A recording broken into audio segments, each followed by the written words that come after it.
పూరా local. Welcome to పూరా local. 2014, 2018, 2023 ఎన్నికల్లో దుర్మార్గుడు అధినేతగా ఉన్న పార్టీకి 3 సార్లు ఒక్క సీటు ఇచ్చారన్నారు సీఎం రేవంత్ రెడ్డి.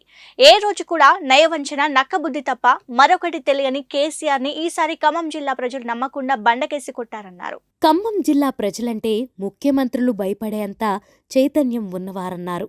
ఈ సందర్భంగా కేసీఆర్కు సీఎం రేవంత్ రెడ్డి సవాల్ విసిరారు. ఇప్పటికే 65 లక్షల మందికి రైతు భరోసా చెల్లించామని, ఈ నెల 8లోగా మిగిలిన బకాయిలు చెల్లించే బాధ్యత మాదని అన్నారు. ఈ నెల 9 తర్వాత ఒక్క రైతుకైనా బకాయి ఉంటే అమరవీరుల స్తూపం ముందు ముక్కు నేలకు రాస్తానని తెలిపారు.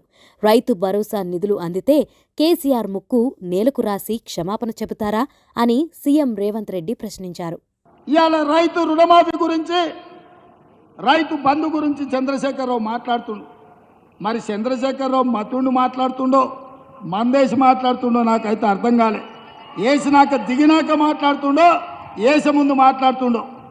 రైతు బంధు పథకం వేస్తలేరని ఓ సన్నాసోడా, సోయలేనోడా, చవట, దద్దమ్మ, దిక్కుమాలినోడా, దివానగా కేసీఆర్ దిగిపోయిండు, రైతు భరోసా ఆగిపోయింది అంటాడు. వస్తావా నువ్వు? మే 9 తారీఖు నాడు అమరవీరుల స్తూపం ముందు చర్చ పెడతాం.